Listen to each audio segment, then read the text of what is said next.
En Es la noche de César, preguntas a la psicología.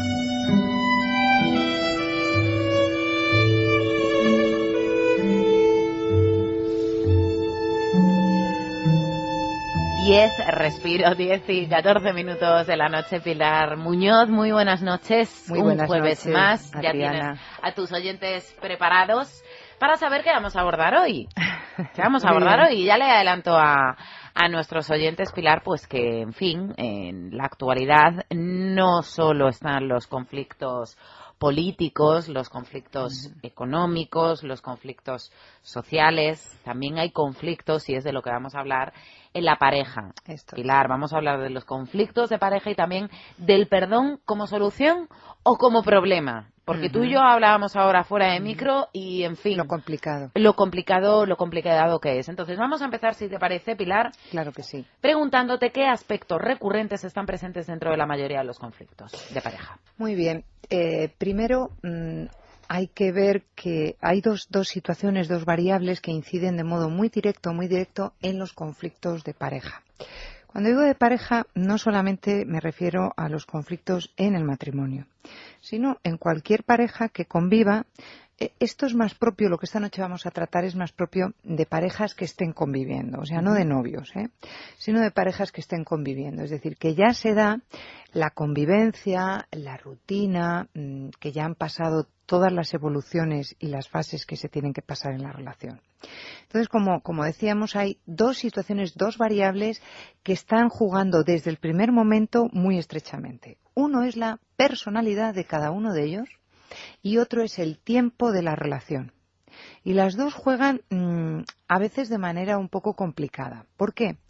Porque la personalidad de cada uno influye muchísimo en el modo de ser y de entender el amor. De hecho, es muy fácil de comprender. Una personalidad narcisista, una personalidad muy egocéntrica, va a entender el amor de manera muy diferente a una personalidad, por ejemplo, esquizoide, que es mucho más replegada en sí.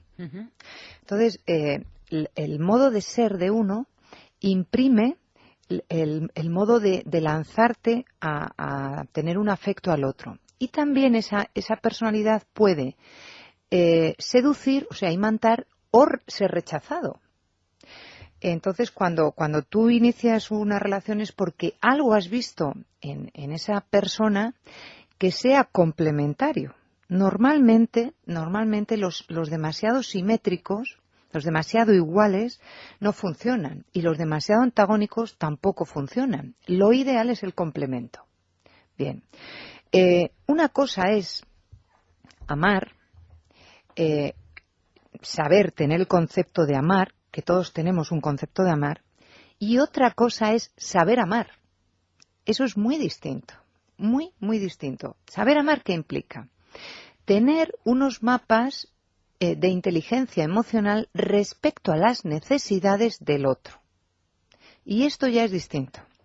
Es decir, amar no es, y yo me encuentro muchas veces en la terapia, que vienen parejas, dicen, bueno, yo le tengo mucho afecto. Es que el afecto no es amor de pareja. Bueno, yo a ti te tengo muchísimo afecto, claro, Adriana, claro. Pero no te amo. Claro. Y esto hay que tener claro lo que son los afectos y lo que es el amor. Y lo que es el amor en una pareja de lo que es el amor a unos hijos o a unos padres. Porque también es diferente. Completamente. Ahora vamos al tiempo, que hemos dicho que también influye. ¿En qué modo influye el tiempo? Bien. Hemos dicho que íbamos a hablar del amor, pero el amor en escasísimas ocasiones aparece desde el primer momento. Lo normal es que aparezca el enamoramiento. El enamoramiento es de una intensidad afectiva superior al amor. Superior al amor. Es decir, cuando estás enamorada, que suelen ser, o enamorado, que suelen ser escasos meses desde el comienzo, es una pasión, una tendencia que está fuera, la persona no tiene autoría sobre esos sentimientos, porque no son sentimientos, son emociones, y van muy de fuera adentro, y normalmente la persona se siente arrastrada Es aquello de, y no puedo evitar, y le he llamado 14 veces, y es que estamos juntos constantemente, y es el río que nos lleva. Esa situación dura muy poco, aunque la gente se queda muy pegada a esa situación. ¿Qué es lo que juega ahí? ¿Qué es lo que está incidiendo de manera directa en esa fase de enamoramiento? El atractivo físico y sexual. Si domina más el atractivo sexual sobre el físico, esa pareja con alta seguridad, atención, no pasará a la fase del amor. ¿Cuánto tiempo le podemos dar? Escasos, probablemente ni siquiera 2-3 meses. Poquito. 6 meses si los encuentros sexuales son muy deseados y muy demorados. Si el encuentro sexual, es decir, ese enamoramiento, esas tendencias, esas pulsiones, cuanto más cercanas sean, antes sacias ese periodo, ese momento. Estamos hablando de tiempos. Sí. Entonces, el enamoramiento, que la gente lo desea intensamente, tiene escaso calado en la persona. Escaso calado en lo que es ni el perdón, y el enamoramiento, si no da paso al amor, acaba simplemente. Apenas yo ni hablo de conflicto, simplemente se desvanece. Porque el conflicto cobra sentido cuando se ha pasado al amor. ¿Cuándo se pasa al amor? El amor, como hemos dicho, ya es un sentimiento. Y el sentimiento es que ya soy yo autora de mis ideas y de mis afectos, que las dos cosas forman el sentimiento. No son emociones. Es decir, cuando yo me encuentro con mi pareja, no tengo mariposas en el estómago, pero tengo amor. ¿Qué es a nivel de definición tanto del María Moliner como de cualquier libro de psicología básica? ¿Qué es el amor? El amor es la descentración de uno, el olvido de sí mismo, para buscar y potenciar el bien del otro. Claro, esto es un compromiso enorme, porque el grado de calado y la temporalidad, así como hemos visto que el enamoramiento tiene un tiempo muy corto, el amor se prolonga en el tiempo. Y ahí es donde tienen ocurrencia los conflictos. ¿Por qué? Porque no somos santos. Porque en ese prolongarse en el tiempo, en esa complementariedad de personalidades distintas, necesariamente distintas, van a ocurrir muchas situaciones. Uno de los peligros del amor es que se quede solo en amor y se haya extinguido por completo las briznas de enamoramiento. Y entonces se mantiene, la relación se mantiene, cuidado, el enamoramiento sin amor no se mantiene directamente. Pero el amor sin enamoramiento sí se mantiene, pero da lugar al tedio y al aburrimiento. Y tampoco es sano. Bueno, la rutina en sí la analizamos en muchas situaciones como algo negativo y no. La rutina a una pareja... Pero más enlazada no la rutina, porque estoy de acuerdo contigo que también la rutina en una pareja también es necesaria. La rutina más ligada al aburrimiento. Al tedio, efectivamente. Eso mata completamente. Entonces, hay que entender muy bien en qué fase está nuestra relación de pareja para poder acudir a un especialista o no, o para saber si tenemos que romper o para saber si tenemos que perdonar. Porque eso es lo más interesante.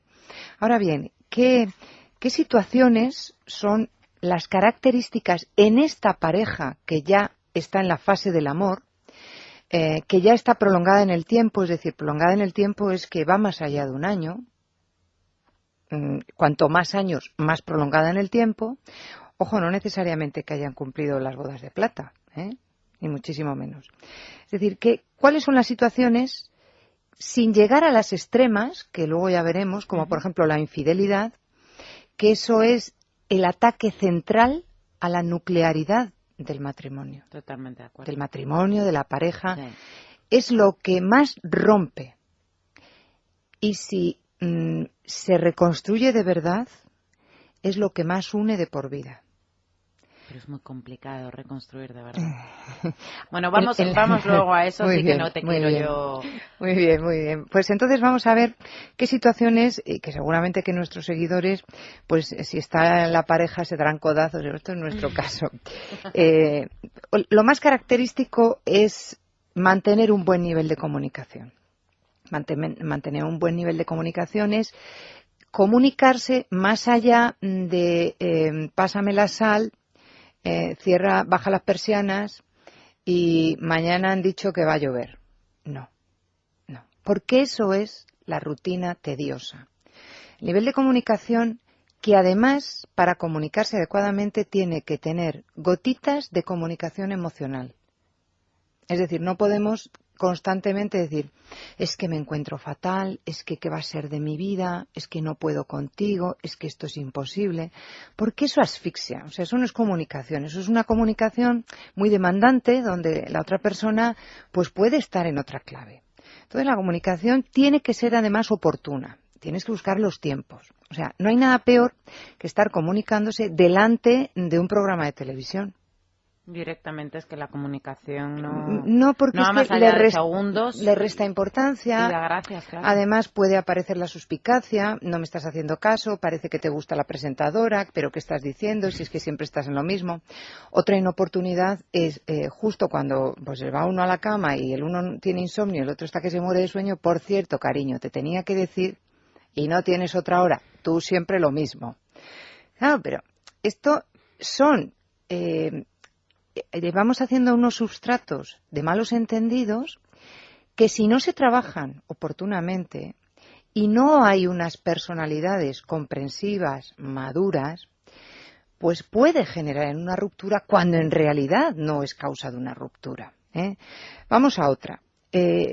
Cuidar o no cuidar en este caso, tanto lo que se dice como lo decimos. Entonces, pásame la sal. Oye, me lo podías pedir de otra manera. Pues te lo he pedido bien. Pues anda que tú. Claro, en el coche además se da muchísimo el que frenes. ¿Quién conduce? ¿Tú o yo? Qué típico, sí. Sí, pero al final, aunque vayan a un bautizo, aunque vayan a la compra, dan portazos y salen contrariados. Y a partir de esa situación de un esquema emocional negativo, aparece una serie de cúmulos negativos que son inmadureces, porque dices, a ver, ¿de dónde viene el nudo del conflicto? Pues viene de que no he sabido cuidar las formas. Porque claro, para saber cuidar las formas, uno tiene que tener una madurez. Cuando digo madurez no significa que hayamos pasado por la universidad, ni muchísimo menos, ni que seamos todos psicólogos, ni sociólogos, ni ningunólogo. Significa que tengamos una especie de templanza, una especie de tolerancia, y que sepamos frenar.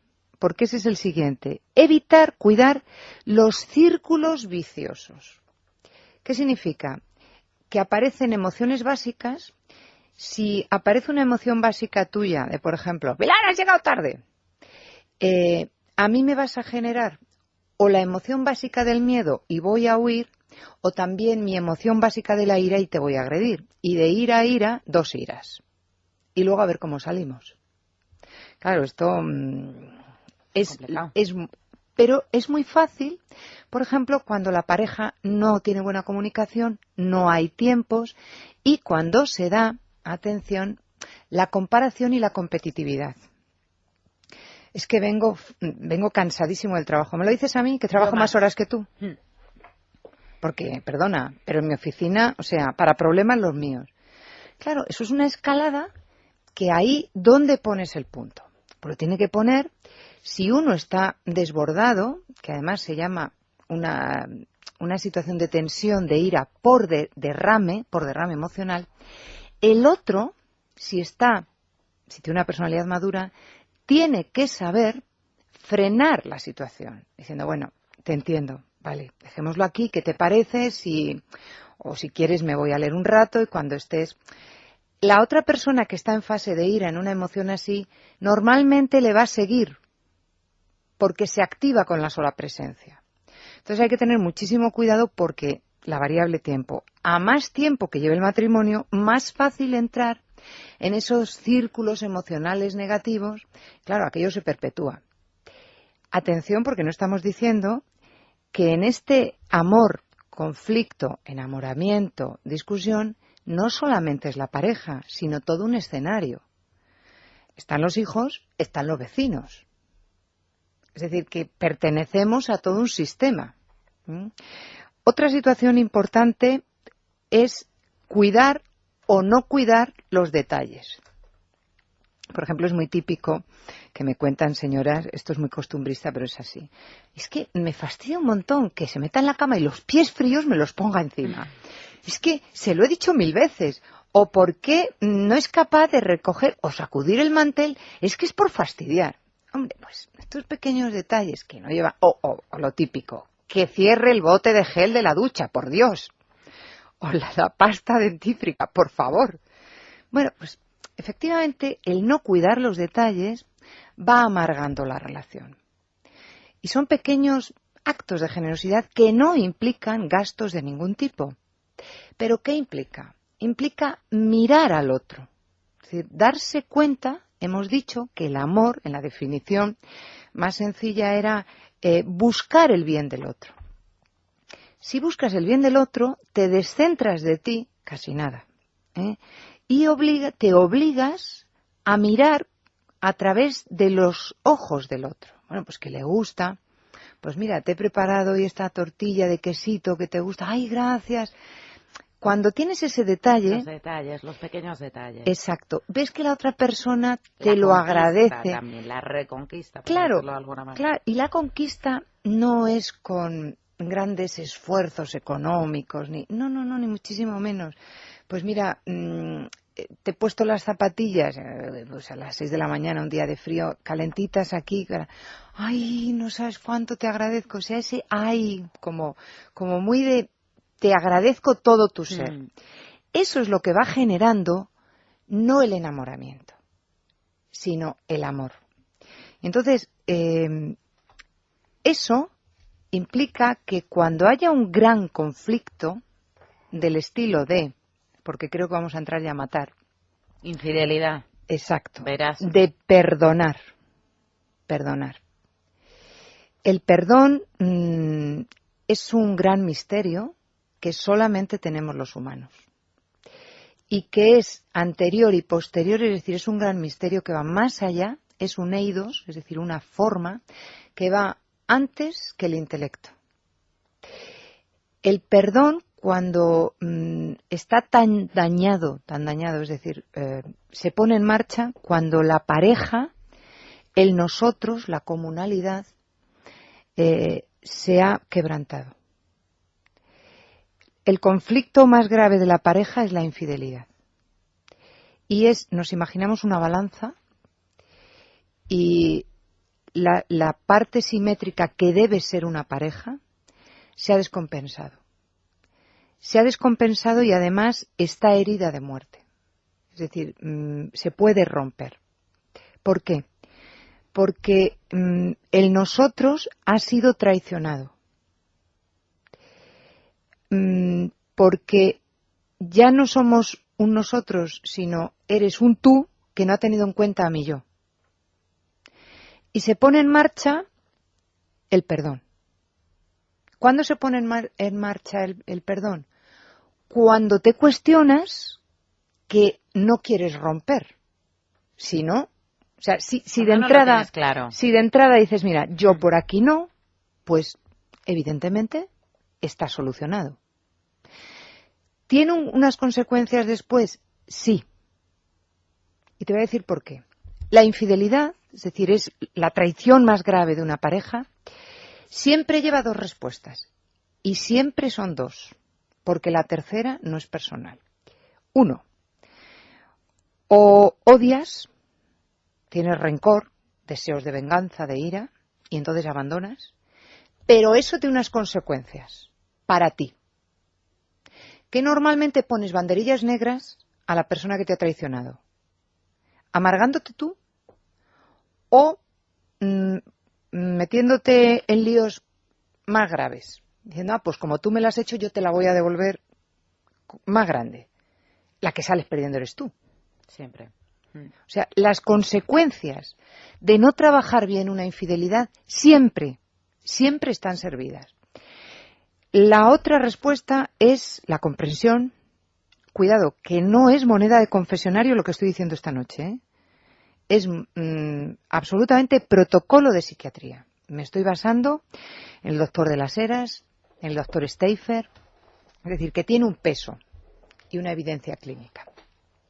La benevolencia, la comprensión, la tolerancia, no tolerancia política, y el perdón. Ahora, cuando hay una infidelidad, siempre tenemos que acudir a una tercera persona, que es un mediador, un terapeuta, porque, por supuesto, si queremos llevar a cabo ese perdón. Efectivamente, si ya hemos decidido que vamos a optar como mecanismo de respuesta a esa parte, porque la primera parte, nos llevaba a la ruptura, indefectiblemente, y hemos optado por esa parte más gratificante para ambos, aunque el otro nos pueda traicionar nuevamente. Pero en sí el movimiento del que quiere perdonar ya en sí es mucho más sanador que el que ha decidido amargarse y no vivir las consecuencias y tirar por la calle del medio. Y hay otra tercera que cuando me lo dicen yo digo, no es cierto, te estás haciendo una trampa a ti mismo y nos estás engañando. ¿Qué es la indiferencia? No. Fíjate, si tú y yo dejáramos de ser amigas, hasta tampoco tendría indiferencia. Por supuesto, totalmente de acuerdo.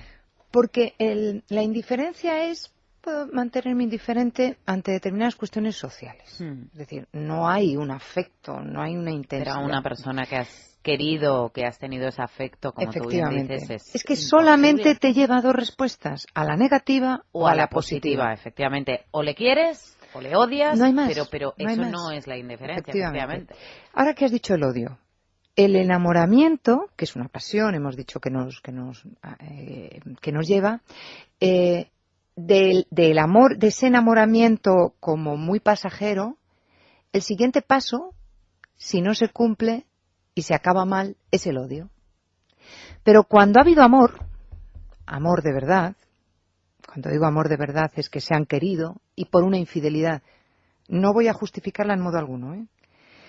No es lo mismo una infidelidad puntual que sistemática, porque es aquello que decía el humorista, de una mala tarde la tiene cualquiera. No es lo mismo, y ahora veremos, ¿eh? Porque son 8 fases del perdón. Entonces, cuando llegan los dos, porque tienen que llegar los dos afectados, hay una serie de cuestiones centrales que hay que hacerles previamente y anotar lo que cada uno piensa, porque en función de las respuestas, cuanto más discrepantes sean, más difícil va a ser el perdón. Primero, ¿es bueno perdonar en la pareja? Yo creo que sí. Muy bien. ¿No es peligroso olvidar? No. Estamos pensando en el caso de infidelidad. Sí. Hombre, vamos a ver, es que mi teoría te la dije fuera de micro. Una vez que tú tomas el camino de perdón, lo haces con todas las consecuencias. Sí, pero no somos imbéciles. Por supuesto. Y tenemos esquemas mentales. De hecho, ya lo contesto. Sí, es muy peligroso y eso es una de las partes que en algunos gabinetes han trabajado perdón igual a olvido. Y a lo que llevan es a pseudoperdones. Y sale muchísimo peor el asunto. Porque acaba recriminando lo que ha pasado. Es peligrosísimo porque esa balanza de agresor, o sea, del agresor y el agredido, se invierte. Y al final toma la revancha el otro.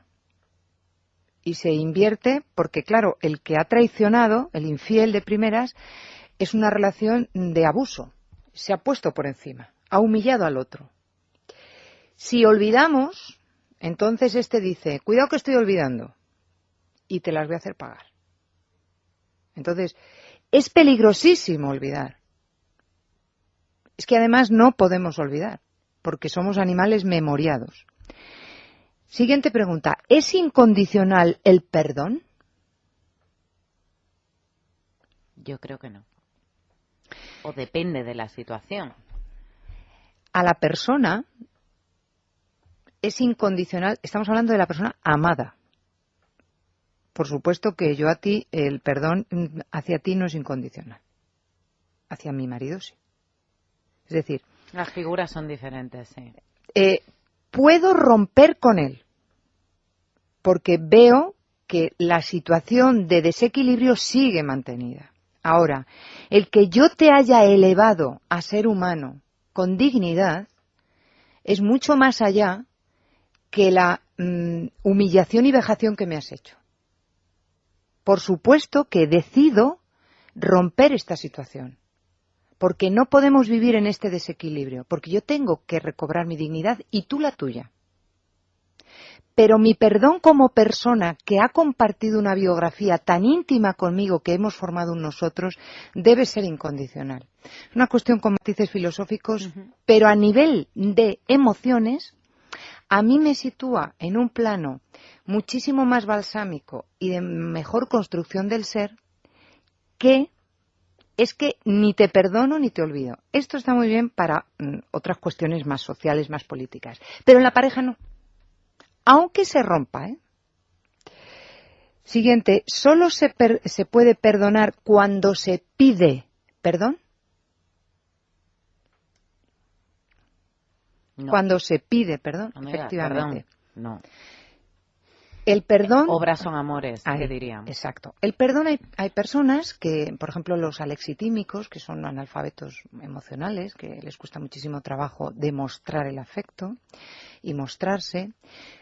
El cambio, lo que se pide en esa balanza que se ha desequilibrado, es que se lleve a efecto, que se vea que ha vuelto a equilibrarse a través de las acciones. Que lo demuestre, claro.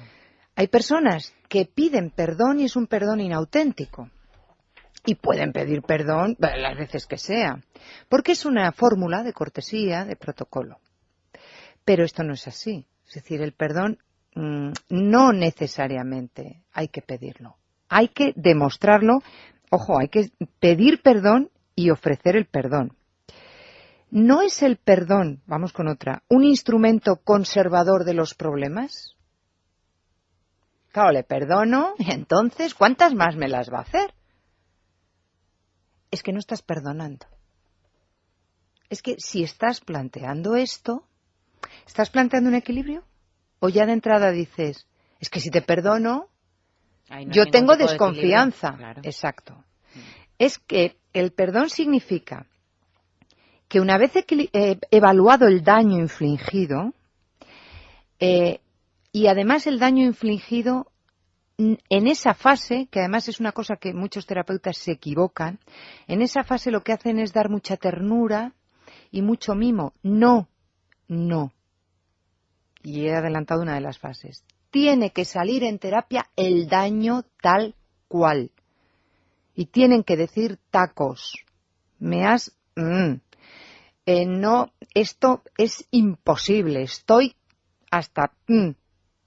Tiene que salir de manera descarnada, porque si lo ocultamos, si lo negamos, si lo condonamos o lo justificamos, estamos cerrando una herida en falso.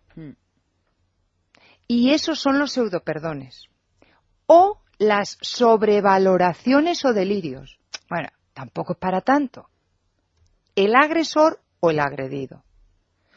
Porque hay personas que dicen, bueno, vale, voy a perdonar porque al fin y al cabo, jolín, lo bien que vivo con él o con ella y la cantidad de cosas buenas que me ofrece. En esa balanza te estás engañando porque estás poniendo otra serie estás sumando peras con manzanas. Y eso te lleva a engañarte. Porque el daño lo estás intentando relegar y no al inconsciente porque es muy consciente. Hay otra serie de preguntas. ¿Es un riesgo perdonar? Nunca es un riesgo perdonar. Nunca. Ahora, ¿perdonar igual a continuar la relación? No sabemos. No sabemos, no siempre. ¿Merece entonces la pena perdonar? Siempre. Porque cuando al ofensor,